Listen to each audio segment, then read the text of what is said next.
USCHO.com. This is the USCHO Game of the Week podcast from US College Hockey Online at USCHO.com. An in-depth look at this week's top college hockey matchup and a preview of the other big games. Welcome to the USCHO Game of the Week podcast. I'm Ed Trefzger alongside Jim Connelly. Jim? And it is an early season Game of the Week between two Hockey East opponents, Providence and UMass. It starts on Thursday night out in Amherst. Our Game of the Week will be Saturday when the series moves down to Providence. We're joined by the Friars head coach now, and that's Nate Leaman. Nate, it's kind of crazy to think that you're playing a really big, exciting series that's generated a lot of interest on both campuses, but it seems that way, and it's only November 8th right now. Yeah, I mean, it's great for, I think, it's great to have the emergence of UMass. As a league competitor, I thought, their program really took a big step last year. I think and I think they've done a terrific job there. So it'll be another big one for us. I mean, I think, we had the icebreaker early. We had, going into Holy Cross last weekend, we went into BU when they raised the banner for their opening night, and then Holy Cross last weekend where they kind of set an attendance record there. And I know that was a big game, and now it's on to UMass. So we're definitely looking forward to it. I looked thus far at the roster of games that you've played, and you mentioned some of those opponents, but I look at the game against Miami, a 4-0 win. You mentioned BU, a 5-0 win last Saturday at Holy Cross, a 3-0 win. Obviously, we know you love your goaltender, Hayden Hockey, and the defense that's in front of him. But just talk about this. I mean, 3 shutouts this early in the season, that's nice for any coach to see. Yeah, it is. And I you got to give a lot of credit to Hayden because I think a lot of those he's earned. I mean, we're not, I wouldn't call us, a fine oiled machine defensively by any means. Actually at Holy Cross, I thought it was one of our, and it was an effort where I thought we got really scrambly defensively. And I think a large part of that was the environment. It's for us, it's Hayden's our rock. He's been, he's been building for this year, for a couple years. He's got a lot of experience, and we're extremely happy to have him as our goaltender. And our defensive core is a big strength also. I mean, when we return, Spencer Young, Vinny Desharnais, Jacob Bryson, Ben Maragis, and Davis Buns. When you return 5 guys back there, it can be a strength of your team. And fortunately for us, that's one of our strengths with the addition of Michael Callahan. When I look, Nate, at your years at Providence, the one thing that does seem, and you use the word rock, you have had a starting goaltender that you, not only could you rely on, but that you have relied on almost exclusively. As a coach, is that kind of the formula you enjoy? You prefer to have that one goaltender who can be the go-to man? Well, no, but I tell you, I am a guy that I realize the fine line between getting in the NCAA tournament and not getting in the NCAA tournament.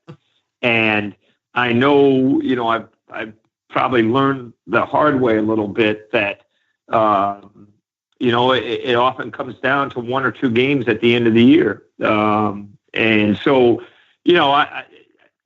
I think there's a lot of importance put on every game in college. I think it's a lot different than, other leagues, like say the NHL, and when a backup plays regularly. And, it's for us, Hayden's kind of been our guy. John Gillies was our guy. Nick Ellis was our guy. And I think what it's done is it's provided a really good backdrop for our second guy to develop that way. So, we like our development model. I think it's really helped. I think Coach Mayott's done a phenomenal job with our goalies. And, when you do know who your starter is going into the weekend, it allows you to work your backup a little bit harder, get an extra goalie work practice in. And I think that's helped the development of our goalies. And then, and so when they step in, they're really ready. Since 2013, 3 teams have been the last team into the tournament, including Providence in 2015, to win the national championship. Nate, you mentioned your defense in terms of their ability and their experience back on the blue line, but we talk about it all the time, the ability, the need and the ability for defensemen to get involved in the offense. I look at Spencer Young, 4 goals already, Jacob Bryson, a couple of goals. You've got this back end scoring working at this point. How important is that to making this team a little bit more successful on the offensive end? Well, I mean, I think it's huge. I think we struggled down the stretch last year in scoring enough goals, and I think we tried to focus on 2 areas, within our team.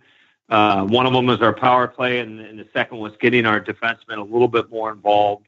I give a lot of credit to Coach Matt because he's the guy that's been working with our defensemen, and we've been showing them clips every week of what we really like about them getting involved, about both the offensive zone and the rush, and I think they're really kind of getting a knack of the timing of it, a knack of what's a good read and what might not be a good read, and fortunately for us, we got some good players back there also that can make plays. We're talking to Providence head coach Nate Leaman, his Friars, part of the USCHO game of the week this weekend. The opponent in that, obviously, we mentioned at the top, UMass. You kind of alluded to the fact that they started to take some steps forward last season. The one thing I feel watching them this year that really improved is maybe their overall team speed. Have you noticed that in watching them in tape? I think they play fast. Yeah, I think because I think they have a solid defensive core, and I think they play fast with those guys. Those guys are up ice. They're moving pucks quickly. I think their transition game has improved a lot, I would say. But I thought they were a good team last year. Also, I mean, obviously they had success against us, so we know going in there, Thursday night that we're going to have to bring our A game. When you look at a couple of their key players, they're on the back end, and that's Cale Makar and Mario Ferraro. And Makar in particular seems to be a guy that likes to pick the puck up in one end of the ice and find seams and holes and spaces and get all the way down the other end. What do you have to do in terms of paying attention to him when he's on the ice? Yeah, I mean, I agree with you. I mean, he's the guy that maybe doesn't belong in college hockey. I mean, he's at a very high level. But he's, from what I've noticed is that when they set, when they do set breakouts and when he can get going up ice, he wants to go up ice. And I thought Ference, when we watched BU on tape a lot, Ference was the same way. He was very dynamic, bringing pucks up the ice.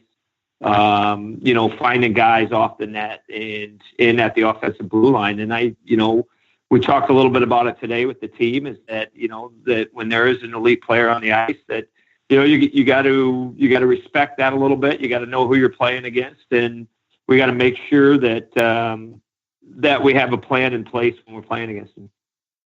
Well, it should be a great 2 games. Starts Thursday night at the Mullins Center in Amherst and then concludes Saturday evening down at Providence College, UMass against the Friars. Nate Leaman, we appreciate you taking the time. Good luck. It should be a really interesting weekend of hockey. Okay, thanks for having me, guys. This is the USCHO Game of the Week podcast from US College Hockey Online. Well, Jim, it's time for our lightning round. Let's start out with our game of the week, and it's actually a home and home split by Friday night because of the distance. Providence at UMass on Thursday. UMass travels to Schneider Arena on Saturday. Yeah, we just talked to Nate Leaman, and I feel that this is probably one of the best early season series that Hockey East could have. Maybe a lot of people didn't understand that when the schedule was being put together, but both of these teams have really emerged as the 2 elite teams at this point in the season in Hockey East, and we're going to see some real brilliant play on both teams, a lot of skill on Providence, a lot of speed on UMass, especially from the back end. And I think this is a an important series for both of these teams. Obviously, UMass is trying to establish a little bit of an identity, particularly that Thursday night game on campus. They're going to have a big crowd. And then Providence, obviously, they're just trying to get themselves into a stranglehold position in this league. They have the ability to do it. They are a very good team. There are a pair of matchups in the Big Ten amongst teams ranked in the USCHO.com poll. Number 16, Minnesota is at number 20, Wisconsin, for a pair. Both those teams nursing weekend sweeps. Yeah, I think that this is the battle of the two teams that probably shouldn't be in the poll any longer. These are two teams that really are not playing well of late. Obviously, Wisconsin, they got swept by North Dakota, but Minnesota 1-3-1 at this point. Obviously, they had a good early season series against Duluth, but these are two teams that desperately need wins, and they, if either one of them were to sweep, the other one you can say goodbye to in terms of the USCHO.com poll. The other matchup in the Big Ten, number 6, Notre Dame at number 14, Michigan. And Notre Dame got that really strong win last Saturday night, and I think that's a good sign for them. Michigan did the same. They lost Friday to Lake Superior and then found a way to win that game on Saturday night. So both teams are trying to build on that momentum. Again, this is, especially I think really both, Notre Dame and Michigan have played well at times this season. Notre Dame very well at times this season, but both kind of lost a little bit of their momentum. They're trying to get it back. Let's go to the ECAC, just one team involved in matchups against ranked teams both nights. And with the split travel partner type schedule, Union is at number 18, Princeton on Friday, and at number 13, Quinnipiac on Saturday. The Dutchman ranked at number 12. And it's been an up and down season for Union. I saw them sweep Northeastern one weekend and then lose 2 to a previously winless RPI. They had a good weekend last year. Now they're going to have some challenges. Obviously, Ron Fogarty has done great things with this Princeton team, and Rand Pecknold until last Saturday night hadn't lost a game. So big weekend for all three of those teams involved. But Union, I think they're trying to find their consistency week in, week out. I think they have the talent. They've got the goal scorers for sure. They've got a good goaltender. So really a pair of goaltenders. And, it'd be interesting to see how that team responds.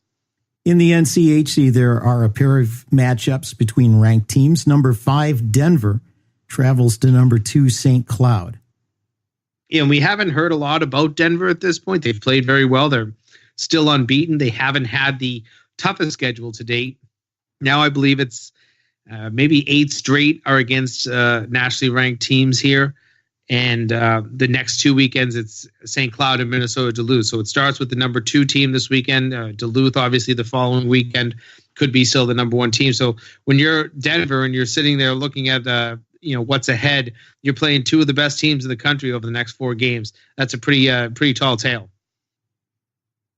Number 11, North Dakota, a sweep last weekend over Wisconsin, travels to Miami. The Redhawks at number 19. This after a weekend split at Omaha. We talked about North Dakota early. They weren't playing that well, but now it's 4 straight wins for them. They're the hot team here. Miami has played well at times this year, but they're kind of hanging on to that top 20 spot with kind of the bare knuckles. Omaha hasn't shown itself to be that outstanding this year, so to come away without the sweep there might be a little disappointing. But I think they just wanted to get in the win column, which they obviously did.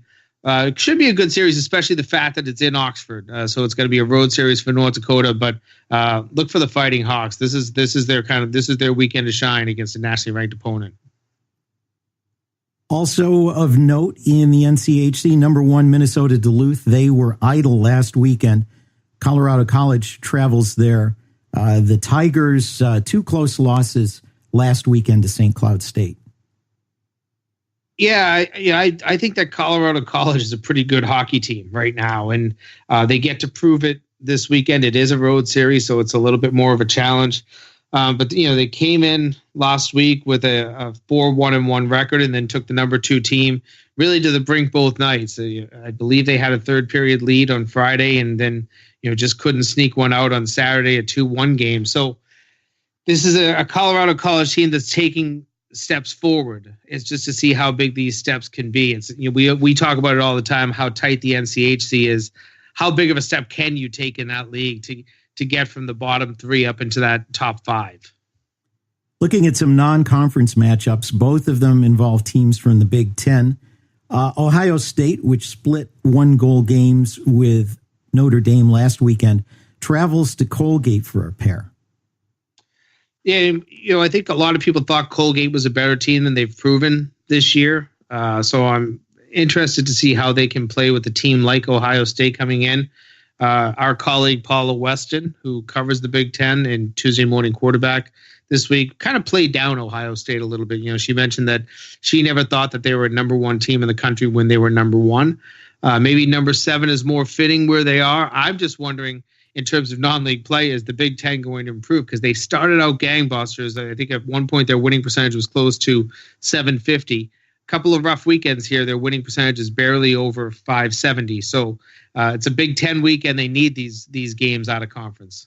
Number 8, Penn State split with Arizona State last weekend. They have a home-and-home series with Robert Morris.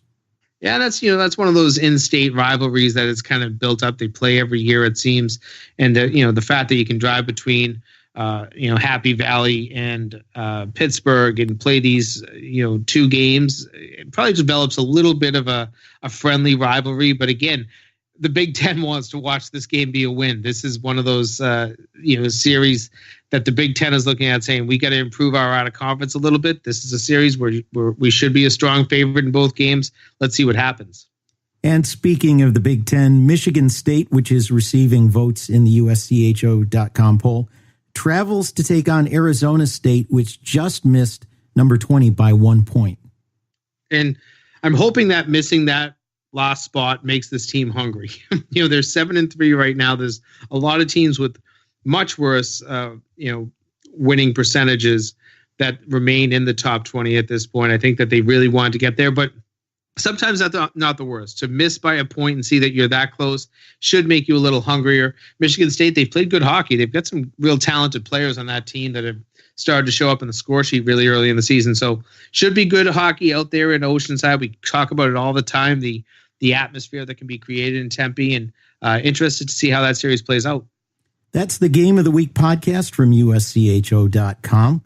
Sunday night, we'll have USCHO Weekend Review, where we'll review these games and more. For Jim Connelly, I'm Ed Trefzger, and we'll catch you next time. This has been the USCHO Game of the Week podcast, a production of US College Hockey Online. Visit USCHO.com/podcasts to listen or subscribe.